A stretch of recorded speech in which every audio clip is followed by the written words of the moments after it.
punto forte della serata. Io ho scritto, ex compagno di classe e amico di infanzia. Amico di infanzia.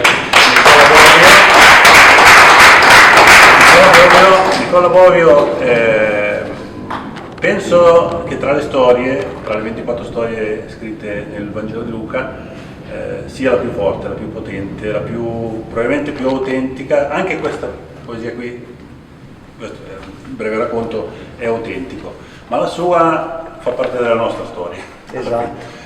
E lui, alla Badia, abbiamo letto un po' tutti, compreso anche Camilla, la grande Camilla, è stato eletto il miglior lettore, quindi vi auguro buon divertimento, godetevelo. Prego. Devo mettere gli occhiali, Prego. perché quando andavo a scuola... È consentito. Allora, la nebbia la nascondeva al bosco e un vela prina gilola sbiancheva i campi, me clafussa nef.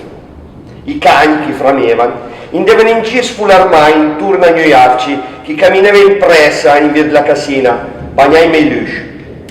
In suda parleva, e nel gruppo si poteva sentire a respira sfanai, come se la nebbia l'avesse nasconduto in quel rumore. I che va adesso al maione all'ana spessa, in supit sudore, con d'azzurra una gioca di vilu marron, pina al piede dall'uf, che meva non doi denta in di braghi ad fustoni. Gli seva sudò, ma gli geva un caffreccio, intanto che guardava davanti da me e gli sugneva finalmente a tirare in via strivai. Spuzza forta, come il bot dal mio cœur in marcia, oli di fusil, curon, pel, pena, rut, sangue a terra e fei marsci, scorza, spuzza di cœur, spuzza di rimai, spuzza da noi arci. Da lontano un matalino guardava e mi corso incontra con in mano una castagna. Le proprio il matalino che desalleggia al mio matalino su me.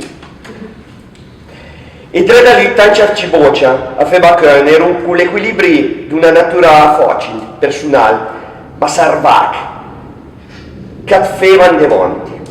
Andava un po' e ad mie parole e usa a magni due, dentro da noi, e magni tre fin dentro la curta e fin sulla casina.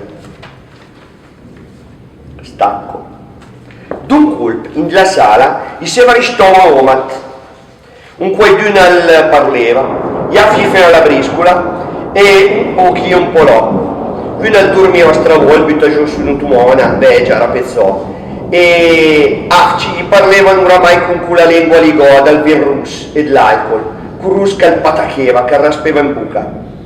I doni insieme ai cicciaradi glievano in cucina e noi afci, dopo aver renduto un'ora a rimane, mazzò e cucinò. Gli stavano sito a spanai davanti un caffè e una groppa. Gli chiedevano ancora la bocca col bel gusto forte a zarvac. Alla levra, as deva mia tirare via al suo sapore speciale, as deva accompagnare, finì più se morbido, ma mai tirare via. Sugli sfoi, i mogli afzomi in pei, estinta la stracazza di chilometri fuori, denta spinei e buscoia, e su andò il fora, all'aria. Poi un po' in pos, pinsinta al zarvac appena mangiò, e sono in manzori curdem dal tempio la mia giovinezza, la guerra, quando tu ci stirò, llevan un lusu. La nebbia, a seva gli afzò su un po', e l'altra parte la strò, a sbagava bene la casina scivuluna, o che resta.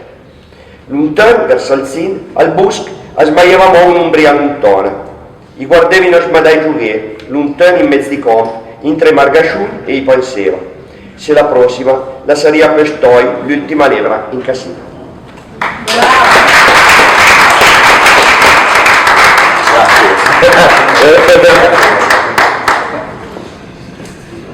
Mi ha fatto tornare voglia di fare una festa alla casa. Alla casa di caccia. C'è stato un periodo in cui mio padre dirigeva una casa di caccia, come si chiama? Una riserva di caccia, una riserva di caccia, quando oramai negli ultimi tempi, ci sarà ancora, però non è più come una volta. Pensate che erano contenti di vedere i fagiani che volavano, perché erano ormai ridotti a polli che venivano presi per terra, sparando per terra, quindi boh. E io ho sparato i miei 3 colpi, poi ho detto che ho appeso il fucile al chiodo a quei tempi lì, fine anni 80, sì, metà degli anni 80 mi sa. E sì, mi ha fatto tornare quelle vibrazioni, quei brividi. Grazie. Grazie. Altri brividi, donzelle.